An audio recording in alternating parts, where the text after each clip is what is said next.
Padre amado que estás en los cielos, queremos alabar tu nombre una vez más. Ya hemos cantado, ya hemos oído cantar. Ahora abrimos nuestro corazón. Suplicamos que tu Espíritu Santo haga la obra que tiene que hacer, que sabe hacer. Preparar nuestra mente, iluminar nuestro entendimiento, de manera que tu palabra, cayendo en tierra buena, produzca frutos para vida eterna. Eres grande, oh Dios, eres todopoderoso, soberano, pero al mismo tiempo eres un Padre de amor, de misericordia, de gracia. Esta mañana estamos aquí reunidos, reconociendo tu poder, y suplicamos que nos hables a través de un instrumento humano, pero que la palabra de Dios sea abierta y tu mensaje llegue claro a nuestra vida. Gracias por todo, en el nombre de Jesucristo. Amén. Mis hermanos, estamos llegando al fin de una semana bendecida. Dios ha sido bueno en todos los lugares por donde pasamos. La gente con hambre de la palabra de Dios, deseosa de escuchar hablar del Señor Jesús, ha llenado estadios, ha llenado coliseos. Anoche nos sentimos un poco tristes porque había gente sufriendo afuera sin poder ingresar, sin poder entrar. En Trujillo, que fue el lugar donde más gente se reunió, había procesión, había partido de fútbol y sin embargo en el estadio no cabía una sola persona más. Lo que emociona es cómo en la hora del llamado las personas van adelante. Las personas creen en Jesús, confían en Jesús. De repente entienden la belleza del Evangelio y se entregan al Señor Jesucristo. Y en esta oportunidad no deja de ser diferente. Miren, la iglesia está completamente llena. Yo sé que hay gente que está estudiando la Biblia, que está conociendo el Evangelio. Algunos inclusive en la hora del llamado ya podrían bautizarse porque ya vienen estudiando la Biblia. Otros naturalmente esta mañana responderán al llamado, pero todavía no podrán bautizarse porque están comenzando a estudiar la Biblia. De tal manera que mi mensaje no puede ser un mensaje complicado, porque aunque hay gente que conoce mucho la Biblia, hay gente que no conoce, y tengo que tratar de alimentar más a los niños espirituales. Y entonces vamos al texto bíblico, el libro de los Hechos de los Apóstoles, capítulo 16. He pedido que coloquen el texto en la pantalla. Voy a leer solamente el versículo 27 y después les voy a contar el contexto de la historia para entrar en detalles del texto. Miren lo que dice el versículo 27. Despertando el carcelero y viendo abiertas las puertas de la cárcel, sacó la espada y se iba a matar, pensando que los presos habían huido.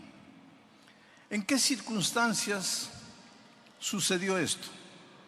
Entonces ahora les voy a contar el contexto de manera general.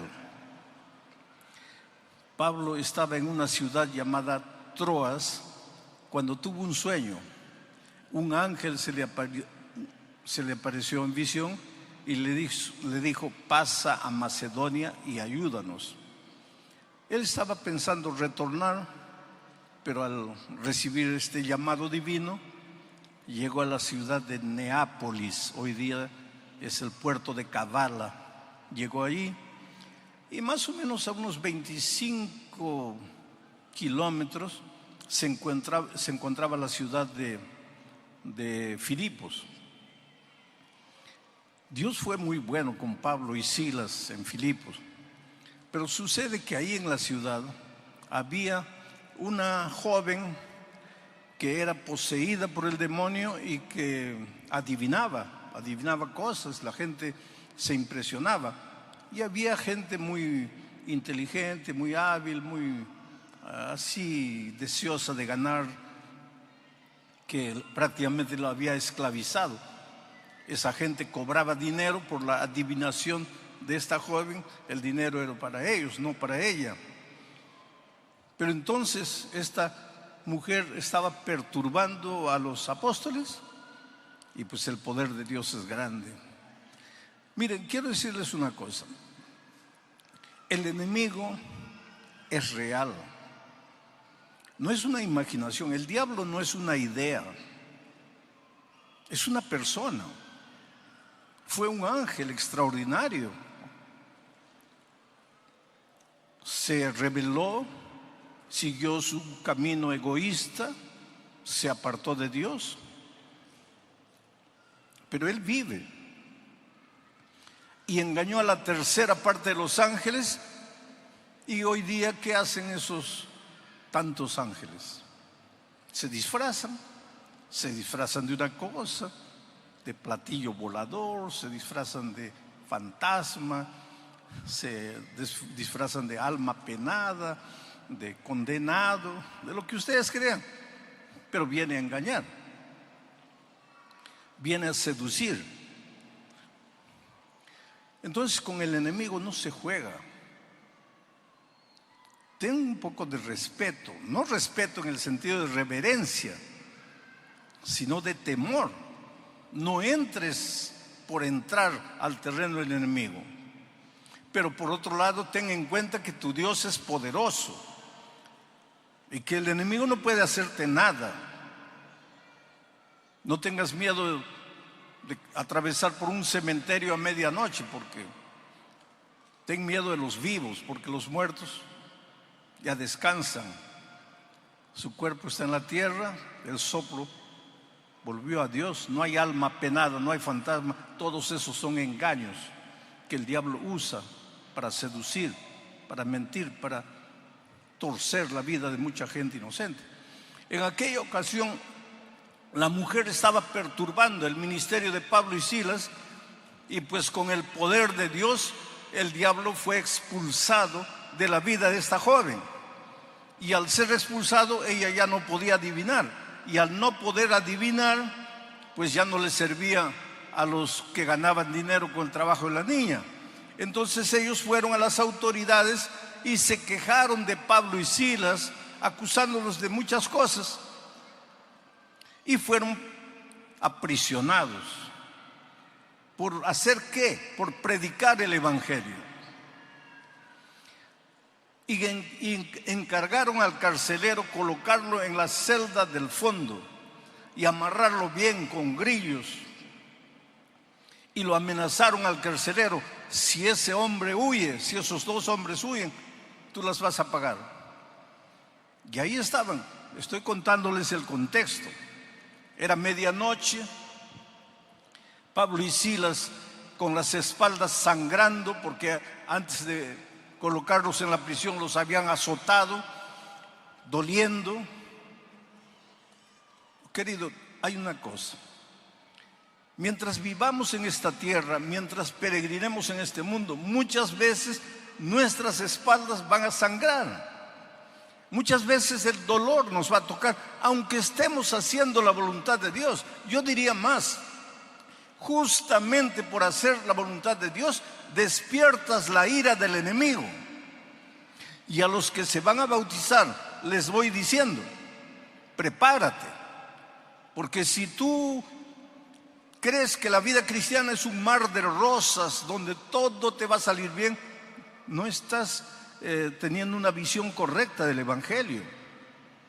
Al entregarte a Cristo, vas a tener un Dios todopoderoso a tu lado, miles y miles de ángeles para protegerte, defenderte, darte fuerza para continuar el camino. Pero que el enemigo va a venir con todo encima de ti, sí, prepárate, puede ser que sí. ¿Por qué Pablo y Silas estaban presos? Por predicar el evangelio, por hacer la voluntad de Dios, por expulsar un demonio. Estaban a medianoche con las espaldas sangrando, pero cantando. Estaban de noche con las espaldas sangrando, pero cantando. Aquí hay una verdad interesante. Mientras peregrines por el desierto de este mundo, no eres inmune al dolor. El dolor te puede alcanzar porque vives en un mundo de dolor. El dolor muchas veces es inevitable, pero el sufrimiento, que es rumiar el dolor, el sufrimiento es una opción. Tú sufres porque aceptas acariciar el dolor. El sufrimiento es el estar rumiando el dolor. Pero ¿qué hago si mi esposa falleció? Si mi hijo descansó, si estoy con cáncer, si he perdido el empleo, ¿debo alegrarme? No, querido, no debes alegrarte. Pero no puedes estar pensando en lo que te sucedió y pensando. Levanta tus ojos al cielo, clama a Dios. Estás herido, con las espaldas sangrando, pero canta. Eso es lo que hacían Pablo y Silas. Porque si ya estás con las espaldas sangrando y te pones a lamentarte, vas a sufrir más. El dolor es inevitable, pero el sufrimiento es una opción. Entonces, Pablo y Silas estaban cantando, y cuando tú en medio del dolor, en medio del sufrimiento, alabas a Dios, cantas a Dios, va a suceder algo extraordinario, porque Dios se alegra con la alabanza, con el loor de sus hijos. Aunque estés sufriendo, si tú cantas a Dios, si tú alabas a Dios, si tú levantas las manos al cielo y le dices: Señor, estoy sufriendo, me duele, no quisiera sufrir, pero ya que el dolor sufrió, ayúdame a alabarte en medio del dolor, va a suceder algo extraordinario. Dios no permanece inerte, no se cruza de brazos. Él es un Dios vigilante. Él conoce los detalles de tu vida. No hay nada oculto para Él. Tal vez el drama que estás viviendo lo guardas como un secreto en tu corazón y nadie sabe, pero Dios sabe. Aprende a alabar a Dios en medio del dolor, en medio de las lágrimas. Y si tienes que cantar llorando, llora, pero canta. Alaba el nombre de Dios. Él te ama mucho, y si permite que el dolor llegue a tu vida es porque Él tiene algún motivo que tú no entiendes hoy. Dios te ama y quiere prepararte y quiere hacerte crecer. Estudiamos en la lección de la escuela sabática la figura del destetado, del desmamado. Es una figura interesante. ¿Quién sufre más cuando un nené es desmamado? ¿La mamá o el nené? Claro, el nené quiere el pecho materno. Desde que ha nacido ha estado en el pecho materno. Pero la mamá sabe que llegó el momento de crecer, de avanzar. No puede estar mamando la vida toda. Tiene que ser desmamado. La mamá sabe y entiende, pero el bebé no sabe ni entiende. Él solo llora. Pero ¿quién sufre más? Yo creo que la madre. Yo creo, porque yo soy hombre. Nunca di de mamar. Pero la madre me entiende. La madre sufre terriblemente al ver a su hijito llorando, pero sabe que tiene que llorar para crecer. Ese es Dios. ¿Tú crees que cuando tú sufres, Dios no está triste? No, Dios no quisiera correr, no quisiera auxiliarte inmediatamente, pero es necesario porque el dolor te forja. El fuego lapida el oro, purifica el oro. Tú eres oro, pero necesitas purificarte. Y el instrumento para eso es el dolor. El diablo inventa el dolor. El dolor nace en la mente del diablo. Pero ya que vivimos en este mundo y el dolor nos va a tocar, Dios utiliza el dolor como un instrumento de crecimiento. Imagina aquella noche Pablo y Silas cantando. De repente ocurrió lo extraordinario. Un terremoto. Las paredes temblaron. Algunos lados de la prisión cayeron. Y cuando el carcelero despertó, lo primero que pensó fue: los prisioneros se han escapado. Y si se han escapado, yo estoy mal, porque me han dicho que yo soy el responsable. Y si los dejé escaparse, ellos me van a matar a mí. Estoy perdido. Ya no hay solución. La única solución para mí es la muerte. Entonces agarró la espada y estaba para clavársela cuando oyó la voz de Pablo y Silas desde adentro que le dijeron: no te hagas daño, estamos aquí, no hemos huido. Voy a pedir ahora que vuelvan a colocar el primer texto, porque hay unas implicaciones interesantes que quiero extraer del texto. Despertando el carcelero. Cuando el carcelero despertó, claro, aquí está narrando la historia. Él estaba durmiendo, era medianoche, con el temblor, todo, despertó. Pero nosotros podemos extraer una verdad espiritual interesante. Un día todos los seres humanos necesitamos despertar. ¿Despertar para qué? Para cobrar, para tener noción de la realidad. A veces caminas en la vida a la orilla del abismo, te vas a destruir, te vas a matar. El camino por donde estás yendo es un camino de muerte, pero no te das cuenta porque estás durmiendo. En algún momento de la vida tienes que despertarte, y cuando nos despertamos cobramos noción de la realidad. Solo que cuando tú no tienes a Cristo y cobras noción de la realidad, ¿qué es lo que dice? Y viendo las puertas abiertas, porque ahora ves la realidad, viendo las puertas abiertas de la cárcel, sacó la espada y se iba a matar. Y eso es lo que sucede con mucha gente. Al contemplar la realidad, arruinó la familia, arruinó los negocios, arruinó su propia vida física. Ahora está con cáncer, está a la orilla de la muerte. Ha tomado la vida toda y ahora está con cirrosis al hígado. De repente despierta. A veces los golpes de la vida, los terremotos de la vida son para que despertemos. Y cuando despierta, se da cuenta de su realidad, de su triste realidad. Y la primera idea que muchos tienen cuando no tienen a Cristo es que la muerte es la única salida. Me suicido, me quito la vida. Y ahora mira lo que dice el texto. Pensando que los presos habían huido. Pero ¿qué dice el texto siguiente, el versículo 28? Mas Pablo clamó a gran voz diciendo.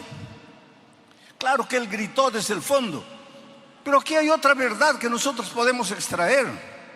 ¿Acaso no apareció el tercer ángel en medio del cielo clamando a gran voz? Ahora está Pablo aquí clamando a gran voz. ¿Por qué? Porque ve un hombre que está para matarse. Oh, queridos, en el mundo hay mucha gente que no sabe qué hacer, no sabe a dónde ir.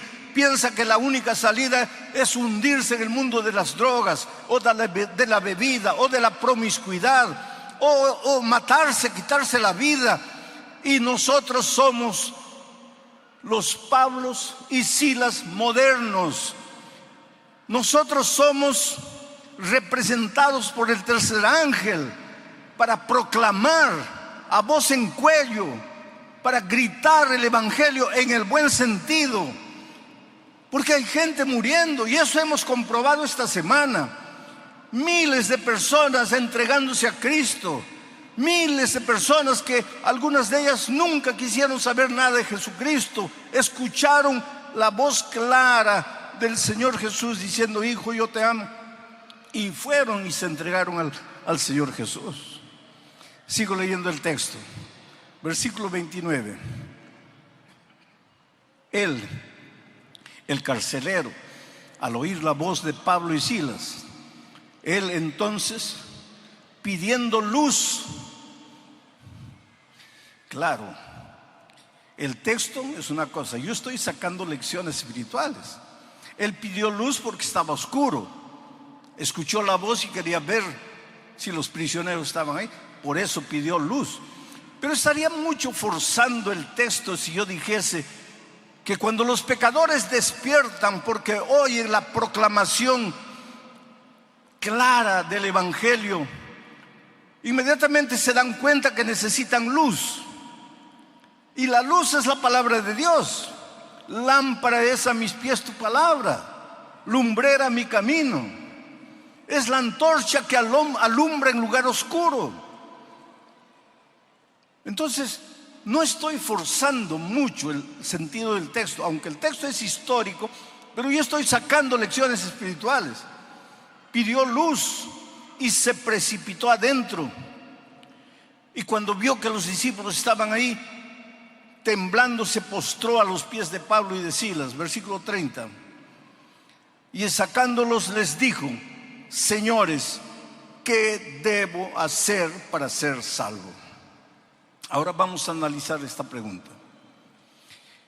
El hecho de que el carcelero preguntó: señores, ¿qué debo hacer para ser salvo?, es una evidencia de que él se dio cuenta que estaba perdido. Él despertó, sus ojos se abrieron, la luz iluminó su entendimiento, y su primera pregunta es: ¿qué debo hacer para ser salvo? Porque se sentía perdido, era consciente de que estaba perdido. ¿Y por qué? Porque él no tenía lo que los apóstoles tenían.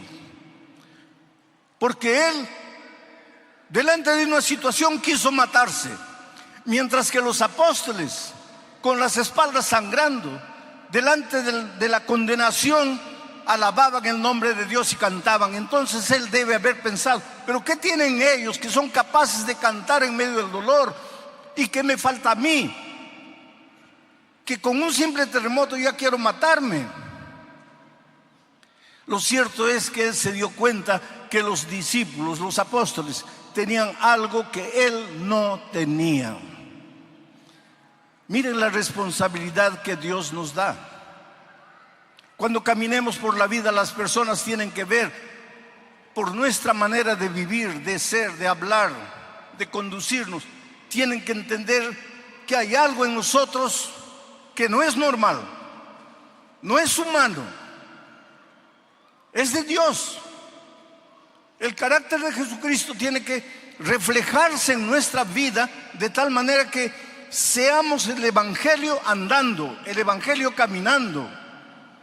De tal manera que las personas vengan y digan: ¿qué tienes? Eres diferente, ¿por qué eres así? Señores, ¿qué haré para ser salvo? Esa pregunta revela que él era consciente de que estaba perdido. Esa pregunta también revela que él no sabía cómo se podía alcanzar la salvación. Por eso preguntó: ¿qué debo hacer para ser salvo? Él era consciente de su estado de perdición y no sabía cómo alcanzar la salvación. Es interesante que el Señor Jesucristo, cuando estuvo en esta tierra, contó 3 parábolas. La parábola de la moneda perdida, la dracma perdida, que simboliza a todos los seres humanos que como una moneda están perdidos, pero no tienen conciencia de que están perdidos. Porque la monedita es una cosa, está pisoteada por los hombres, no se da cuenta porque es moneda, es cosa. Pero Jesús narró también la parábola de la oveja perdida. Y la oveja perdida simboliza a todos los que están perdidos, pero despertaron. Sus ojos fueron abiertos y se dan cuenta que están perdidos y quieren alcanzar la salvación, pero no saben cómo, no saben dónde, como la ovejita que se da cuenta que está perdida y bala, corre desesperada de un lado a otro, se da cuenta que está perdida, pero no conoce cuál es el camino que la va a llevar de vuelta a la casa. Hay mucha gente hoy día en el mundo que tiene conciencia de su estado de perdición y que quisiera hacer lo que sea para alcanzar la salvación, pero no conoce la palabra de Dios, no conoce el Evangelio. Yo estuve en un país de Europa, específicamente Portugal, en el santuario de Fátima, y vi con mis ojos gente caminando de rodillas, gente avanzando de rodillas, pero de kilómetros atrás. Las rodillas sangraban, se habían amarrado paños y la sangre atravesaba los paños y dejaba una mancha horrible en la calle, mancha de sangre. Y a medida que se acercaban del santuario, esas personas lloraban y cantaban y clamaban a Dios. Y aquello me impresionó tanto, me dolió el corazón. Esas personas son tan sinceras cuanto yo. Esas personas son tan sinceras como tú. Solo que nosotros tenemos la bendición de que nos llegó la palabra de Dios y entendemos que somos salvos por la gracia, mientras que ellos están queriendo alcanzar la salvación por el dolor, por el sacrificio, por la penitencia. Pero Jesús también contó la historia del hijo perdido. El hijo sabía que estaba perdido, conocía el camino de vuelta para casa, pero le faltaba tomar la decisión. Hay mucha gente, especialmente ahora que el evangelio es predicado por la radio, que escucha el mensaje, entiende que está perdida, entiende inclusive el plan de la salvación, pero le falta tomar la decisión. No, mañana, no, después, no, el próximo año, no, cuando me jubile, no, cuando me gradúe, no, cuando me case, pero no toma la decisión. Es necesario tomar la decisión porque hoy es el día de buena nueva, hoy es el día de salvación. Oh querido, la salvación puede usar, el tema de la salvación puede ser usada por el diablo también para engañar. Cuando el carcelero preguntó, ¿qué debo hacer para ser salvo? Los apóstoles no le dijeron, tienes que portarte bien para ser salvo. No le dijeron, tienes que dejar de fumar o de usar drogas o de beber para ser salvo. No le dijeron, tienes que guardar el sábado para ser salvo. La vida cristiana involucra guardar el sábado. Si eres un hijo de Dios, no vas a contaminar tu cuerpo con droga, ni con bebida, ni con promiscuidad. Pero la salvación no es por eso. Y sin embargo, mucha gente piensa que tiene que portarse bien para alcanzar la salvación. La respuesta de los apóstoles fue simplemente: cree en el Señor Jesucristo y serás salvo tú y tu casa. Creer. Pero el enemigo puede venir y seducirte y engañarte y hacerte creer que necesitas hacer algo para alcanzar la salvación, que la salvación es por la gracia, pero necesitas hacer algo para ayudar a la gracia. Y esa es una mentira completa. Y nosotros a veces somos muy propensos a caer en esa trampa. Por otro lado, Cuando el enemigo no puede llevar a depositar la confianza de las personas en el comportamiento, en la conducta, te lleva al otro extremo, de creer que porque eres salvo por la gracia, ya no debes obedecer, ya no tienes que preocuparte con la ley de Dios, que ya no tienes que preocuparte con el sábado, ni con la salud, ni con cuidar el cuerpo. ¿Por qué? Porque eres salvo por la gracia. Y sin embargo, Pablo es claro cuando escribe a los Efesios y les dice que no somos salvos por obra, sino solamente por gracia. ¿Y por qué? Para que nadie se gloríe, para que nadie piense que le ha ayudado un poquito a Jesús para alcanzar su salvación. Tú y yo no podemos nada, no somos nada. Nuestras buenas obras, nuestras justicias son como trapo de inmundicia. Somos salvos únicamente por la gracia. Pero si hemos sido salvos por la gracia no solo es perdonadora, es transformadora. Al mismo tiempo que Jesucristo te perdona, te transforma, te hace una nueva criatura en Él, en Cristo, para que vivas una vida nueva. Ahora vas a vivir como un príncipe en el reino de Dios. Ya no eres más un pordiosero. Ahora vas a caminar en los caminos de Dios. Vas a hacer la voluntad de Dios, no para ganar un punto para tu salvación, sino porque ya has sido salvo únicamente por la gracia de Cristo. Por eso Pablo dice, no somos salvos por obras, somos salvos únicamente por la gracia de Cristo. Pero enseguida dice, pero hemos sido creados para buenas obras. Las buenas obras tienen lugar en la vida del cristiano, pero no es el papel salvador. Las buenas obras son un resultado de la salvación por la gracia. Cuando el carcelero preguntó, ¿qué debo hacer para ser salvo?, la respuesta de Pablo y Silas no fue, no te preocupes, que todos se van a salvar. Y sin embargo, inclusive en la iglesia nuestra, vez por otra aparece alguien predicando que Dios es misericordia, Dios es amor, y que un Dios amoroso jamás dejaría de salvar a sus hijos, por más que ellos hayan rechazado la gracia. A eso le llaman universalismo. Y hay inclusive ministros de esta iglesia saliendo por enseñar eso. Pero será tan difícil entender. San Juan 3:16. Porque de tal manera amó Dios, ¿a quién? ¿A los adventistas? No. ¿A los bautistas? No. ¿A los presbiterianos? No. Porque de tal manera amó Dios a los católicos. No. El texto dice, porque de tal manera amó Dios al mundo, a todos los seres humanos. Dios nos ama a todos. Seas bueno, seas malo, Dios te ama. Estés completamente hundido en la miseria de esta vida, Dios te ama. Porque de tal manera Dios amó al mundo y dio a su Hijo unigénito. Y ahora viene, para que todo aquel que en Él cree.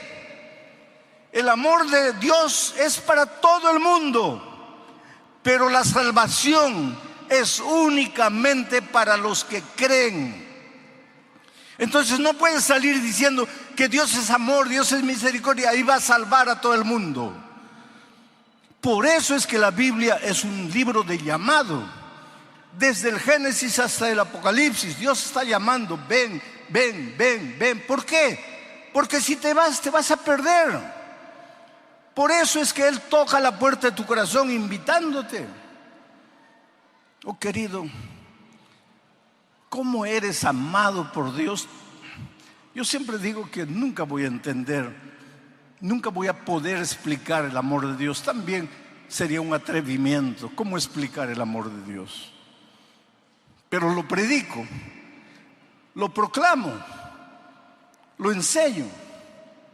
Lo digo sin cesar. Pero en las alturas de Puno un hombre viene con una botella de aguardiente en la mano, ebrio, y llega cerca de mí y me dice: pastor, Dios puede amar a todos, pero a mí no. Yo no valgo para nada. Yo soy un hombre malo. Yo gasto todo mi dinero en bebida. Yo golpeo a mi esposa, golpeo a mis hijos. Yo no valgo para nada. ¿Cómo Dios puede amarme? Por favor, no me preguntes cómo Dios puede amarte. Yo no sé cómo Dios puede amarme a mí. Yo solo sé que me ama.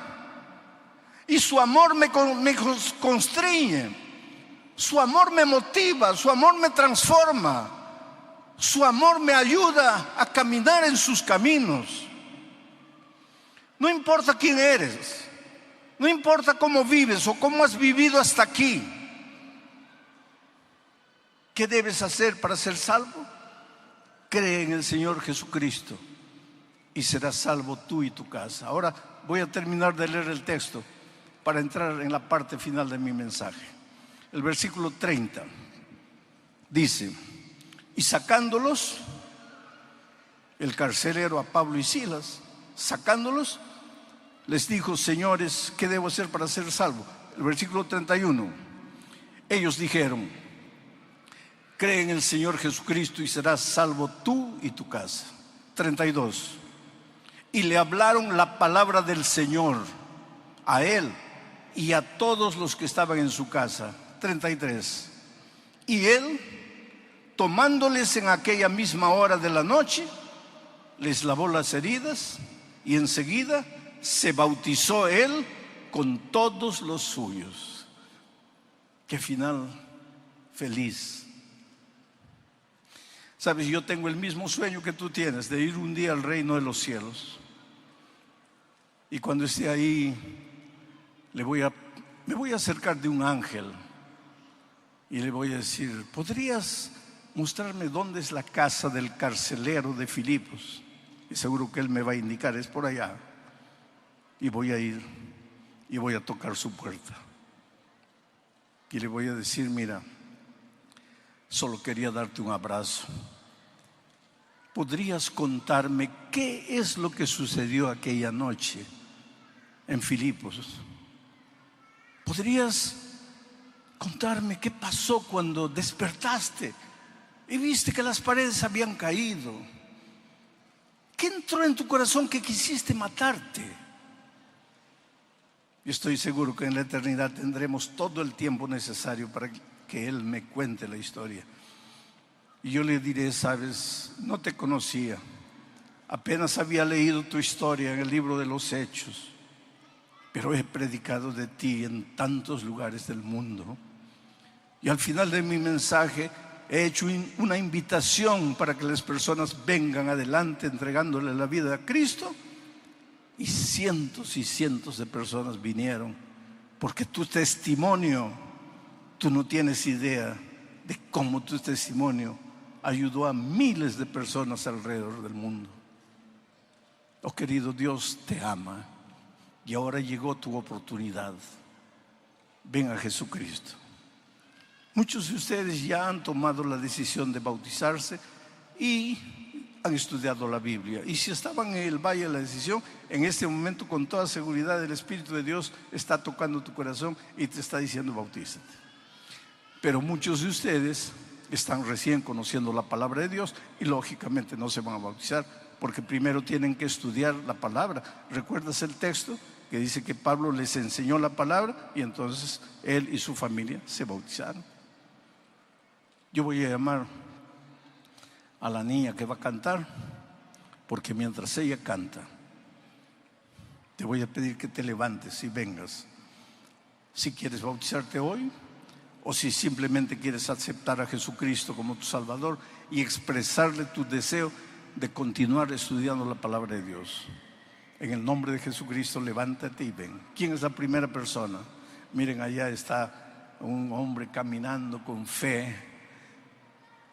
Por favor, canta. y deja que el Espíritu de Dios te vaya trayendo mientras ella canta.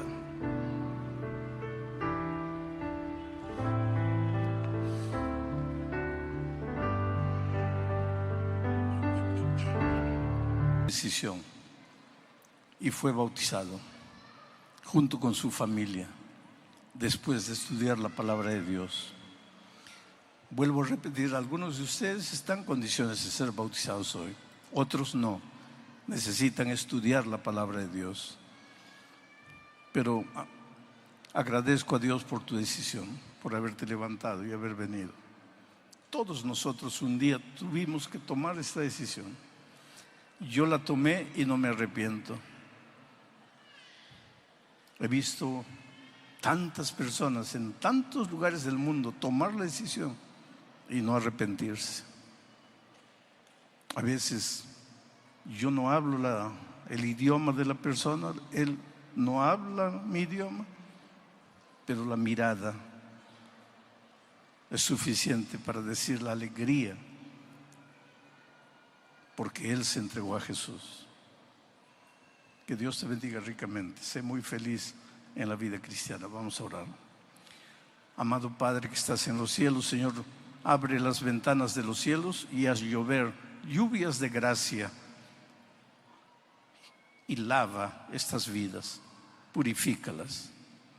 Acepta la mente, el corazón, el cuerpo que es colocado en tu altar como sacrificio. Oh Señor, cuida de estas personas al estudiar la palabra, al prepararse para el bautismo. Guárdalos en tu amor siempre. Y un día, cuando Cristo venga, danos la alegría de ir con Él al reino de los cielos. En esta tierra, mientras tanto, manténlos firmes, sin caída. Guárdalos en tu amor, defiéndelos, protégelos. Bendice sus manos para que lo que toquen sea también bendecido. En el nombre de Jesús. Amén. Dios les bendiga ricamente. Un abrazo.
La historia de este mundo está descrita en la Biblia. Hay guerra por aquí, guerra por allá. Hay inundación por aquí, hay terremoto por allá, hay incendio por aquí, hay seca aquí, hay mucha lluvia allá, hay delincuencia, hay marginalidad, hay violencia, hay injusticia. Y tú te desesperas, ¿qué viene ahora? ¿Qué va a suceder en este mundo? Si tú conocieras bien la palabra de Dios, tú no te atemorizarías, porque la Biblia dice palabra por palabra todo lo que va a suceder hasta la venida de Cristo. No tienes que tener miedo. El calentamiento global es una realidad, no puedes negar. El clima, pues todo lo que el hombre hace en esta tierra, está deteriorando la capa de ozono. Y cada vez más el clima se está calentando. Y los glaciares se están derritiendo. Y el nivel de los mares está aumentando. Eso es científico.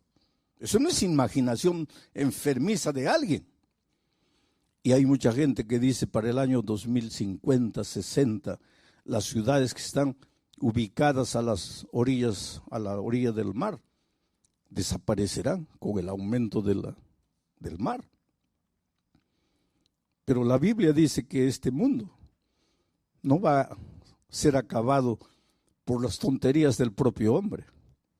Este mundo va a acabar con la venida de Cristo. Pero si tú lees la palabra de Dios, tu corazón se va a llenar de esperanza. No vas a tener miedo. El COVID, ¿cómo sembró pánico el COVID? El COVID paró el mundo, paró las empresas, paró las escuelas, paró todo. Muchos pensaron acabó, llegó el fin. La Biblia decía, no, eso no es el fin. Esos son los primeros dolores de parto, pero el fin viene. Y cuando tú conoces la palabra de Dios, tú miras al futuro con esperanza, con seguridad y con la confianza de que Dios está en el control de todo. Vamos a abrir el texto bíblico, Proverbios capítulo 1, versículo 33. Vamos a dejar el texto un momento ahí, o sacarlo tal vez porque quiero decir algunas cosas antes de eso.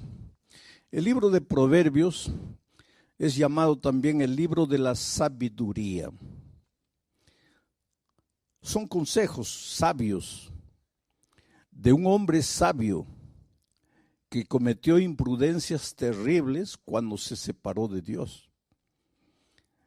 Tu única seguridad es Dios.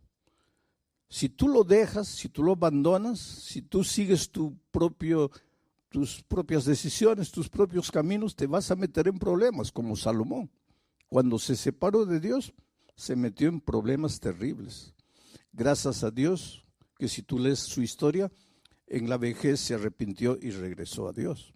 Y eso nos da esperanza, porque aunque en ocasiones nos apartemos de Dios, tenemos la oportunidad de regresar a Él y de tomar de nuevo en serio sus instrucciones. Antes de leer el texto, quiero hablar un poco de la sabiduría.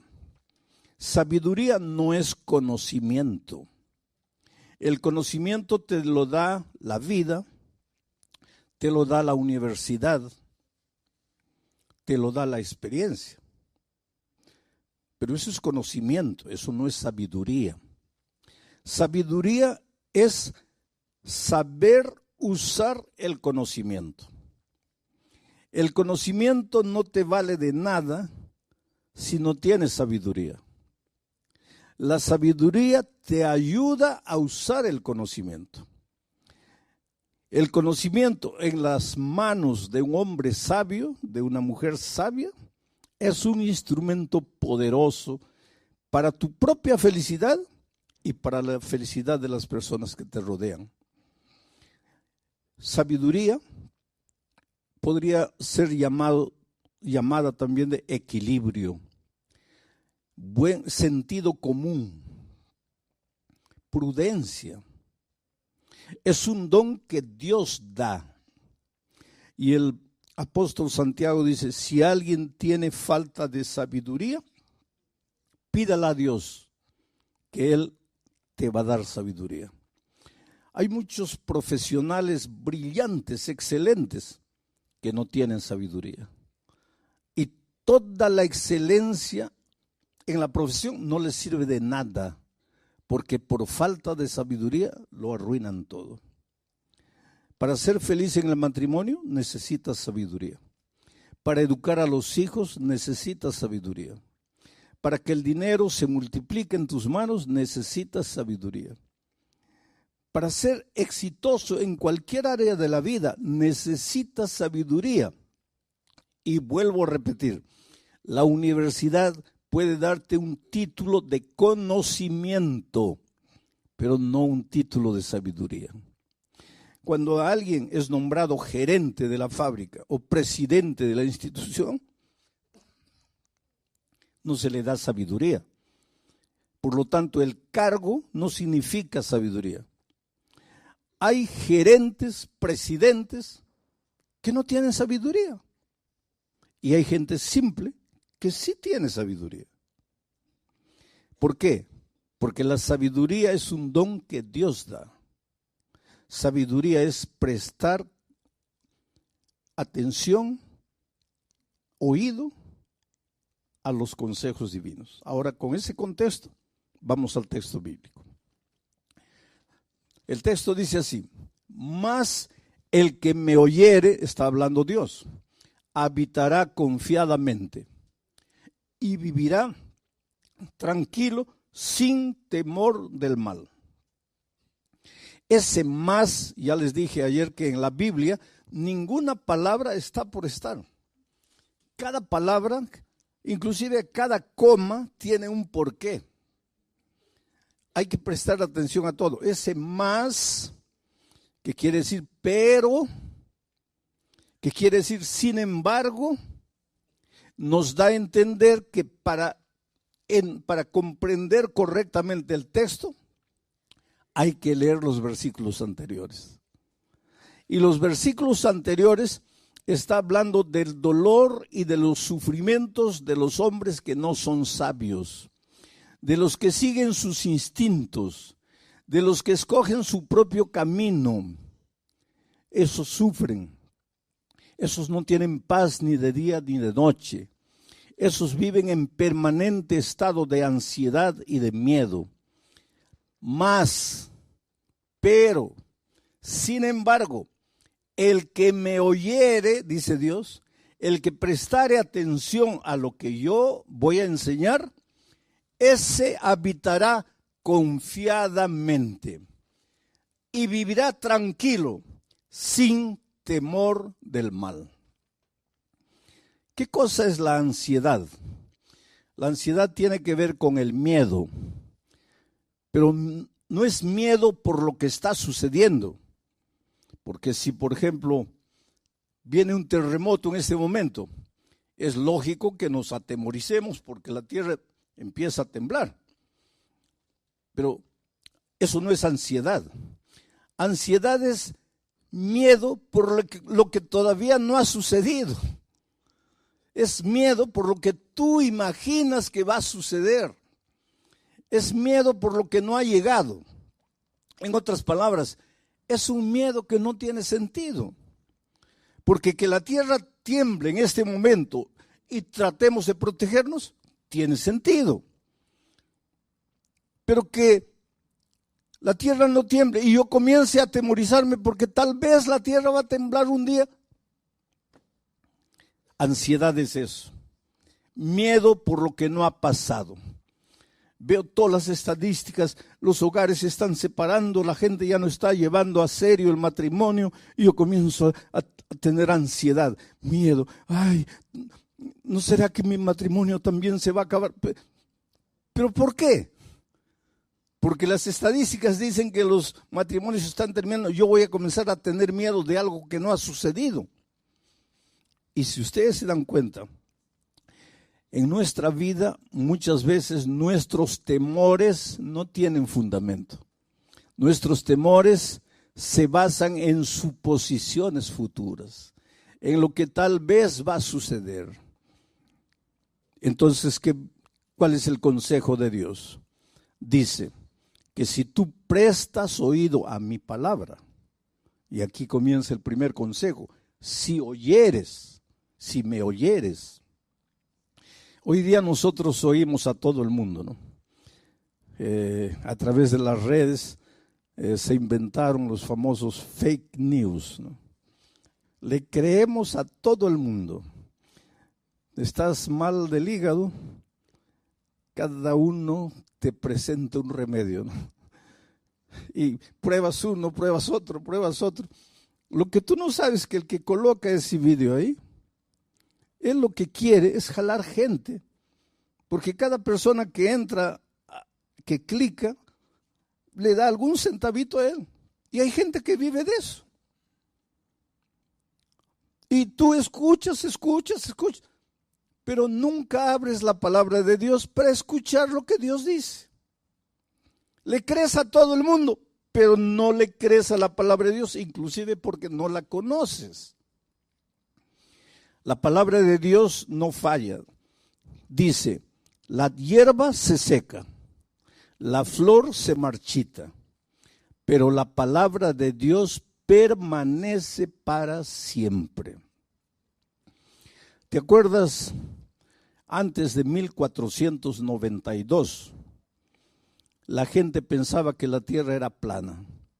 La ciencia de aquellos tiempos decía que la tierra era plana. Tanto así que cuando tú ibas a la playa y un barco se iba y desaparecía, la gente y la ciencia pensaba que desaparecía porque había llegado al límite de la tierra y se cayó al abismo. Porque no había el concepto de tierra redonda. Hasta que apareció Cristóbal Colón con una idea loca. Y Cristóbal Colón dijo, no, la tierra es redonda. Y hubo una reina española que le creyó. Y entonces le ayudó financieramente a construir la Pinta, la Niña y la Santa María. ¿Se acuerdan? Y él fue. Y el 12 de octubre del año 1492 probó que la tierra era redonda. Y la ciencia abrió los ojos. Tienes razón, la tierra es redonda. ¿Qué año? 1492. 1492. Pero hasta el año 200 de nuestra era, el canon bíblico ya había sido cerrado. ¿Y sabes lo que la Biblia decía? Que la tierra es redonda. Y en 1492 la ciencia abre los ojos para decir que la tierra es redonda. Una cosa que la Biblia ya lo decía. Y eso es para decirte una cosa. La historia de este mundo está descrita en la Biblia. Hay guerra por aquí, guerra por allá. Hay inundación por aquí, hay terremoto por allá, hay incendio por aquí, hay seca aquí, hay mucha lluvia allá, hay delincuencia, hay marginalidad, hay violencia, hay injusticia. Y tú te desesperas, ¿qué viene ahora? ¿Qué va a suceder en este mundo? Si tú conocieras bien la palabra de Dios, tú no te atemorizarías, porque la Biblia dice palabra por palabra todo lo que va a suceder hasta la venida de Cristo. No tienes que tener miedo. El calentamiento global es una realidad, no puedes negar. El clima, pues todo lo que el hombre hace en esta tierra, está deteriorando la capa de ozono. Y cada vez más el clima se está calentando. Y los glaciares se están derritiendo. Y el nivel de los mares está aumentando. Eso es científico. Eso no es imaginación enfermiza de alguien. Y hay mucha gente que dice para el año 2050, 60, las ciudades que están ubicadas a las orillas, a la orilla del mar, desaparecerán con el aumento del mar. Pero la Biblia dice que este mundo no va a ser acabado por las tonterías del propio hombre. Este mundo va a acabar con la venida de Cristo. Pero si tú lees la palabra de Dios, tu corazón se va a llenar de esperanza. No vas a tener miedo. El COVID, ¿cómo sembró pánico el COVID? El COVID paró el mundo, paró las empresas, paró las escuelas, paró todo.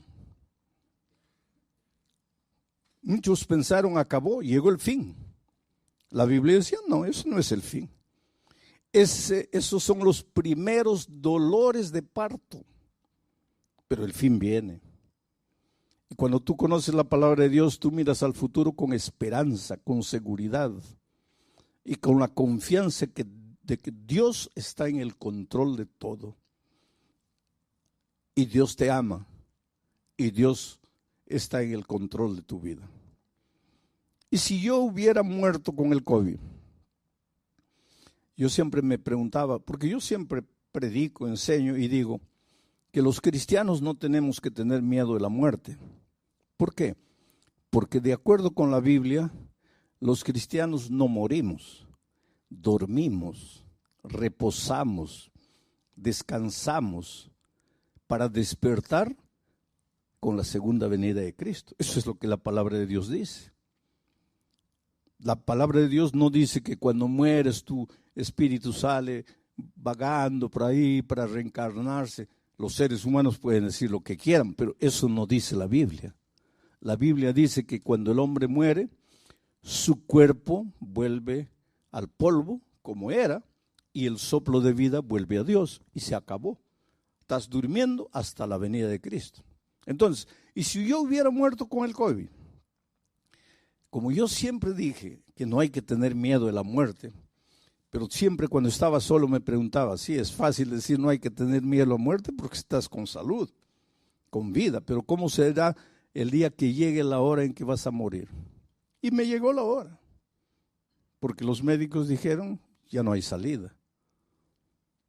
Pero entonces entendí el valor de la esperanza.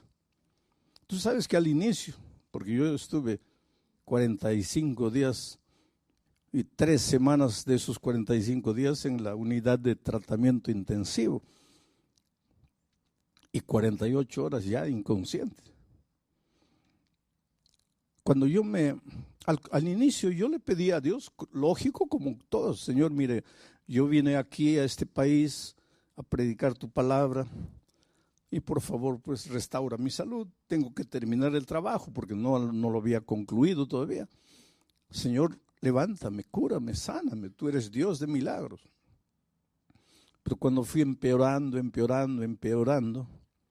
llegó un momento en que yo sentí que me iba. Y yo no dije a Dios, ya cúrame. Yo simplemente le dije, Señor, muchas gracias por todo lo que hiciste en mi vida hasta aquí. Voy a descansar. Solo te pido que cuando Jesús vuelva, quiero ver a mi familia y quiero ver a mi iglesia. Y me apagué. Cuando yo salí del hospital, una médica me dijo, yo no creo en Dios, pero usted cree. Y quiero que sepa de una cosa, desde el punto de vista de la medicina, usted no tenía esperanza de vida. Y lo que lo restauró fue su confianza en un poder superior. Era mi confianza en Dios.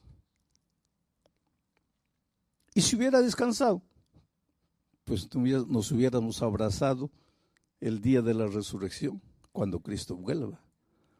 Ese es el valor de la esperanza. Por eso Salomón dice, el que me oye.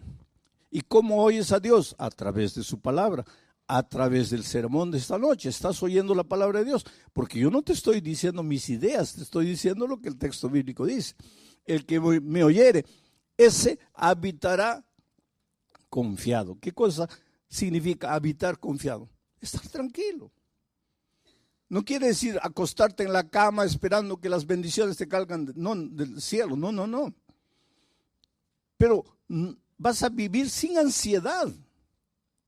Ay, ¿será que voy a encontrar empleo? ¿Será que no? Oh, querido, cuando conoces la palabra de Dios, tu vida cambia en todos los sentidos.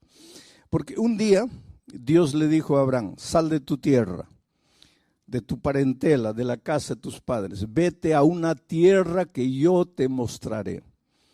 A algunos de ustedes les mostró España, por eso se vinieron aquí, ¿no es cierto? Bueno, pero la promesa de Dios a Abraham fue: por donde quiera que tú fueres, yo estaré contigo. Y si alguien te bendijere, yo lo bendeciré. Esa es promesa de Dios para ti. Entonces, la próxima vez que vayas a buscar empleo, vas a llevar tus papeles, ¿no? Tu currículum de vida. Y cuando llegues, le entregas al entrevistador. ¿Y cuál es tu actitud? En el corazón: ojalá que me dé el empleo, ojalá que me dé el empleo, quiera Dios que me dé el empleo. Y el otro revisando tus papeles, ¿no? Y tú temblando aquí: ojalá que me dé el empleo, ojalá que me dé. Porque no conoces la palabra de Dios. Porque si tú conocieras la palabra de Dios, en tu corazón dirías otra cosa. En tu corazón le dirías al que está revisando tus papeles, no con tu boca, en tu corazón. Tú le dirías: mira, para de mirar mis papeles, mejor dame el empleo, por tu propio bien, porque yo soy hijo de Dios, y Dios me ha dicho a mí que por donde yo vaya, Él me va a bendecir. Y si alguien me bendijere, o sea, si tú me das el empleo, Dios te va a bendecir a ti. Entonces, para de revisar los papeles, ya dame el empleo. Pero esa es otra actitud. Tú caminas por la vida, no, ay, ¿qué será? ¿Cómo será? ¿Qué pasará mañana? No, querido, tú conoces a Dios. Y el que conoce a Dios es un vencedor y camina por la vida con la cabeza levantada. Y si no te dan el empleo, gloria a Dios. Pero pastor, ¿cómo gloria a Dios? Porque si no te dio el empleo de 1,200 euros, es porque Dios tiene para ti un empleo de 1,500. Y si tú te engolosinas con los 1,200, no vas a recibir los 1,500. Entonces, bendice a la persona y sigue tu camino, porque Dios te va a abrir puertas, porque tú no estás solo en este mundo, tú estás con Dios. Dios está contigo. Por eso Dios dice: mas el que me oyere. Por eso necesitas conocer la palabra de Dios. Por eso necesitas oír los mensajes bíblicos que tienen que ver con la palabra de Dios. Entonces vas a habitar confiadamente y vas a vivir tranquilo, sin temor del mal. Presta atención a esta última frase. No dice que si le entregas a la vida a Jesús, no dice que si prestas oído a sus consejos, el mal no te va a llegar. No dice. ¿Y sabes por qué? Porque Dios nunca te hizo la promesa de que si tú te entregas a Jesús, nada malo te va a suceder. Él nunca prometió eso. Por lo tanto, si un día la enfermedad llega a tu vida, si el desempleo llega a tu vida, por favor, no digas: oh Dios mío, te has olvidado de mí, yo soy tu hijo, ¿dónde está tu promesa? No, no, no. Porque Él nunca te prometió que en esta vida de dolor, en esta vida de miseria y de pecado, nunca vas a tener problemas. Él nunca te prometió. Lo que Él te prometió es que en medio de los problemas, tú vas a vivir seguro, tranquilo, confiadamente. ¿Por qué? Porque sabes que tienes un Dios todopoderoso que no falla. Ahora, un ejemplo bíblico de todo esto que dije hasta aquí. ¿Te acuerdas cuando los discípulos estaban en alto mar un día? Y el cielo se puso negro, negro, negro. Relámpagos y truenos. Y las olas gigantescas se levantaron y entraba el agua al barquito. Y el barquito ya iba a zozobrar. ¿Tú crees que los discípulos eran hombres frágiles? No, la mayoría de ellos eran hombres duros, forjados a la orilla del mar, en la pesca. ¿Tú crees que una tormentita ahí los iba a asustar? No. Pero, ¿qué dice la historia bíblica? Que ellos lucharon toda la noche. Y a la cuarta vigilia, ¿qué significa la cuarta vigilia? Es que los judíos en esos tiempos dividían a la noche en 4 vigilias. De 6 de la tarde a 9 de la noche, primera vigilia. 9 de la noche a medianoche, segunda vigilia. Medianoche a 3 de la mañana, tercera vigilia. 3 de la mañana a 6 de la mañana, cuarta vigilia. Y la Biblia dice que Jesús apareció en la cuarta vigilia. ¿Qué hora sería más o menos? ¿Qué hora sería? Entre 3 y 6. ¿Quieres mi opinión personal? Eso no dice la Biblia. Aquí estoy colocando mi opinión personal. Debe haber sido 5 y 15 de la mañana. ¿Pero por qué, pastor? Porque era el momento más oscuro de la noche. Yo siempre pensé que el momento más oscuro de la noche era medianoche. No es. El momento más oscuro de la noche es faltando 5, 10 minutos para que la luz del nuevo día aparezca. Entonces, si en este momento tú estás viviendo el momento más oscuro de tu vida, si tú sientes que ya no tienes fuerzas, si tú sientes que ya todo acabó, que ya estás perdido, alégrate. Porque eso quiere decir que dentro de 5 o 10 minutos el sol del nuevo día va a nacer en tu vida. No te desesperes. Jesús apareció en el momento más oscuro, la cuarta vigilia. Y los discípulos se asustaron. Habían clamado en la noche, Señor, ayúdanos. Ahora Jesús aparece y se asustan. ¿Por qué?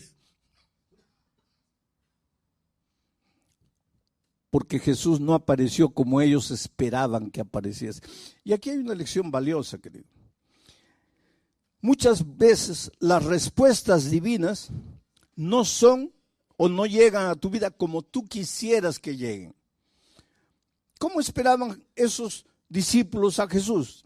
No sé, voy a imaginar, tal vez volando en el aire porque era Dios, echándoles una cuerda para que se agarrasen y los rescataron, o en un helicóptero, o que de repente Jesús hiciese calmar la tempestad, hiciese salir el sol, yo no sé. Lo que ellos nunca esperaron es que Jesús iba a aparecer andando sobre el agua. Tanto así que cuando lo vieron, en lugar de alegrarse, se asustaron. Es un fantasma, es un fantasma. Y entonces Jesús dijo una cosa: soy yo, no tengáis miedo. Esta es la clave. Soy yo, no tengáis miedo. Entonces Pedro le dijo: Señor, si eres tú, manda que yo también camine sobre las aguas. Y Jesús le dijo: ven. Y Pedro, que un minuto atrás estaba con el corazón lleno de miedo, porque lo que te paraliza, lo que te incapacita de ser feliz, lo que te destruye, es el miedo. No son las circunstancias. El problema para los discípulos no era lo que pasaba exteriormente. Por más oscuridad, por más olas gigantescas, por más tormenta, el problema no era ese. El problema estaba dentro de ellos, miedo. Pero cuando Jesús apareció y dijo: no tengáis miedo, es como si Jesús hubiera colocado la mano, arrancado el miedo.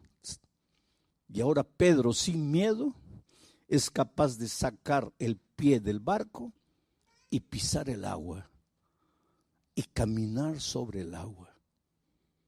¿Sabes cuál es el mensaje para ti esta noche?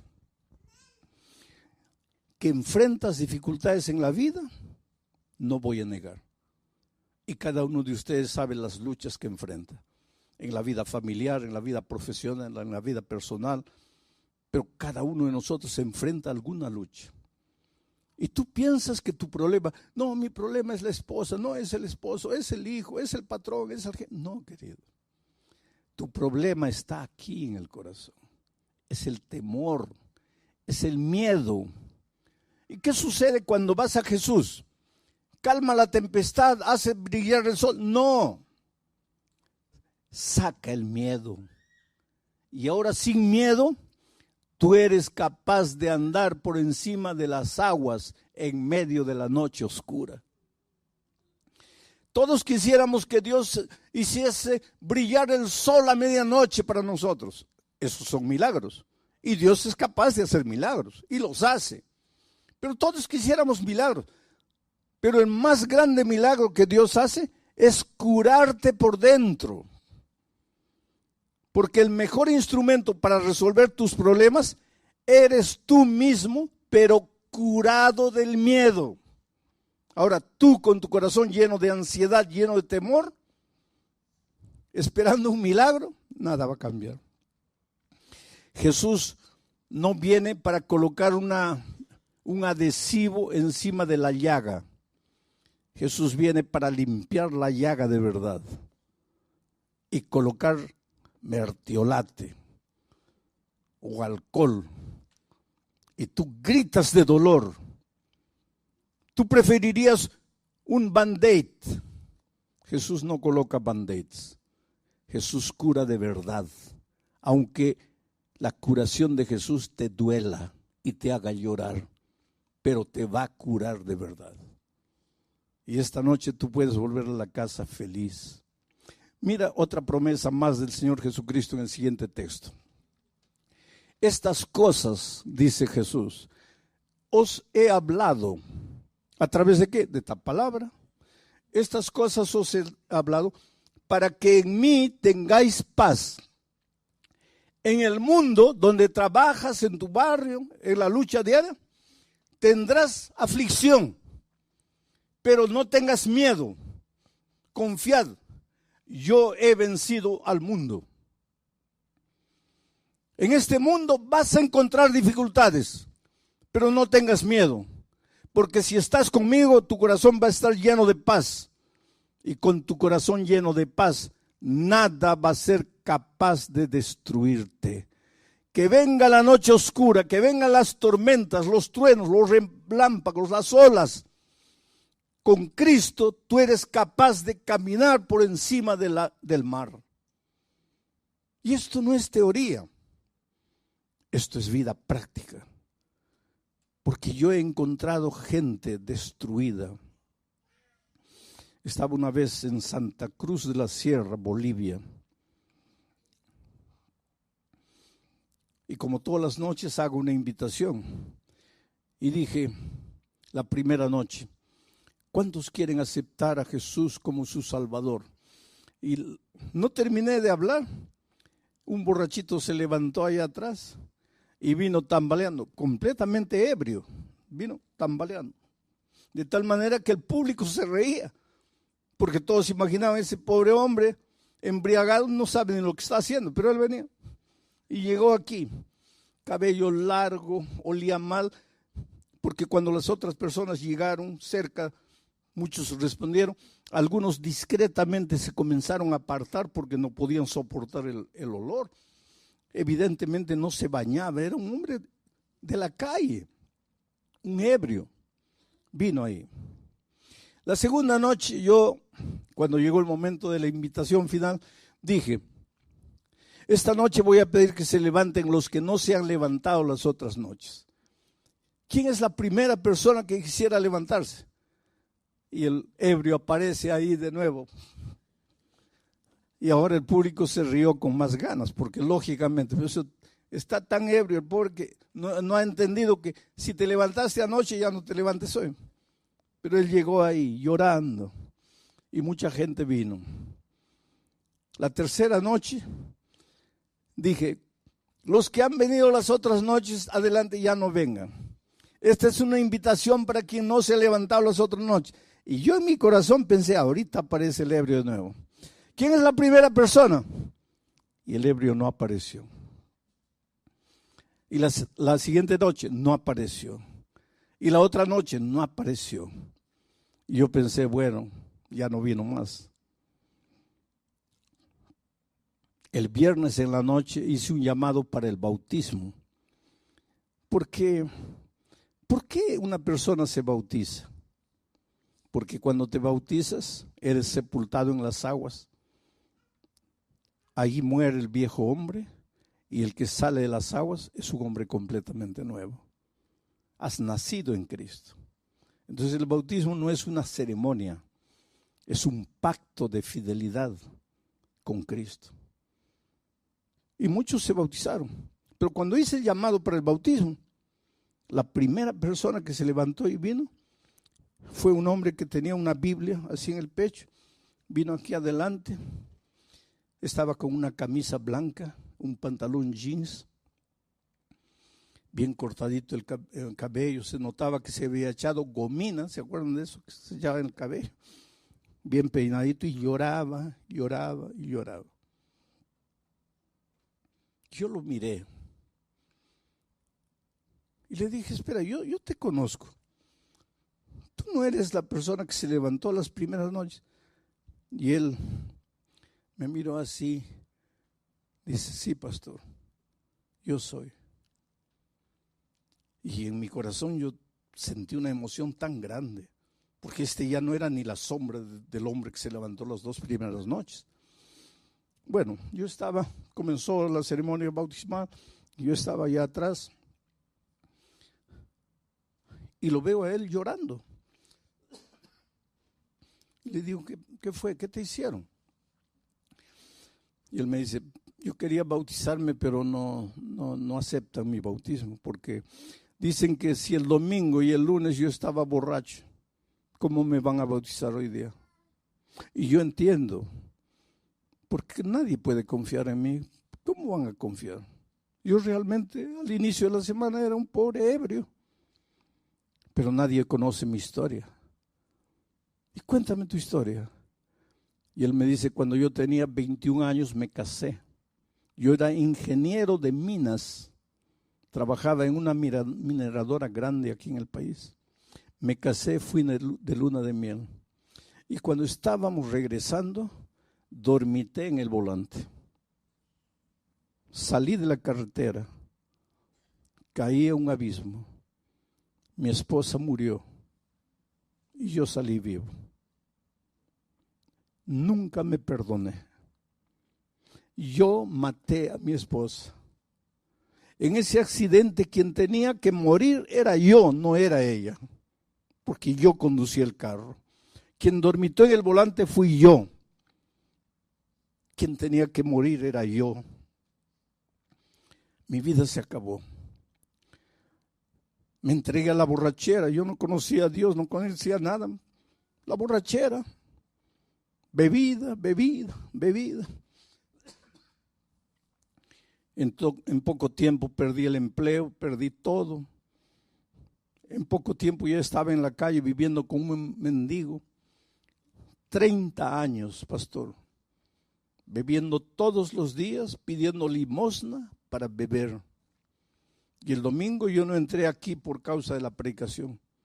Yo entré porque estaba lloviznando y vi el estadio abierto y entré. Pero usted piensa que yo no entendí. Yo estaba ebrio, pero yo entendía todo. Y esa noche yo entendí que solo Jesús podría cambiar mi vida. Que mi problema estaba en mi corazón. Yo tenía miedo de vivir. Yo tenía miedo de estar sobrio. Yo necesitaba estar ebrio, porque cuando estaba sobrio me sentía culpable de la muerte de mi esposa. 30 años viviendo en la calle, una vida miserable. ¿Usted quiere que yo no le entendí cuando la segunda noche usted dijo, los que han venido anoche no vengan? Yo le entendí. Pero ¿sabe por qué me levanté? Porque la primera noche después de salir, después de haber venido, después de haber aceptado a Jesús, fui y continué bebiendo. Entonces la segunda noche yo dije, mi decisión de anoche no vale porque yo volví a beber. Me levanto de nuevo. Pero fue el último día que viví. Pastor, después de 30 años, hoy completa 5 días que no coloco una gota de alcohol en mi boca. Pero nadie me conoce. ¿Cómo pueden confiar en mí? Y había un hombre escuchando mi conversación con él. Y él se acercó llorando y dijo así: perdóname, yo fui el que dije que no te podías bautizar, pero es que yo no conocía tu historia. Por favor, ven conmigo. Y se bautizó. Tú me puedes decir, ¿cómo pueden bautizar a un hombre que el inicio de la semana estaba ebrio? Pero es que tú no conoces el poder de Dios. 5 años después volví a Santa Cruz de la Sierra a hacer una campaña evangelística en ese mismo coliseo. Y el pastor me estaba llevando y afuera había un hombre con un walkie-talkie y una linterna dando instrucciones. Cierren la puerta allá porque ya está lleno. No, abran la puerta aquí. El pastor acaba de llegar, abran la puerta. Un líder. Y el pastor me dice, ¿sabes quién es él? ¿Te acuerdas? No. Es el ebrio que se bautizó hace 5 años. Hoy día es un líder de la iglesia.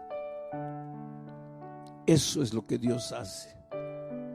Te cura por dentro. Y una vez curado por dentro, tú eres capaz de andar por encima del mar. Nada te destruye. Te pueden condenar, te pueden juzgar, te pueden decir lo que quieran. Tú serás un victorioso porque Dios está contigo. Es por eso que tengo que hacerte la misma invitación de todas las noches. Y voy a repetir lo que dije en Bolivia. Si te levantaste anoche, ya no te levantes hoy. Pero si no estuviste anoche, o si estuviste anoche pero no te levantaste, mi invitación es para ti. ¿Quieres venir aquí adelante y decirle, Señor, saca el temor de mi corazón, saca la ansiedad, saca el miedo, cúrame, ayúdame a ser un vencedor en medio de las dificultades? No te pido que saques las dificultades de mi vida, te pido que me hagas fuerte para vencer las dificultades. Yo voy a estar orando en mi corazón para que el Espíritu de Dios te traiga. Si quieres decirle esta noche a Jesús, Señor, cúrame por dentro, hazme un hombre nuevo, una mujer nueva, quiero renacer en ti. Esta es una invitación, lógicamente, para aquellos que nunca se han entregado públicamente al Señor Jesucristo.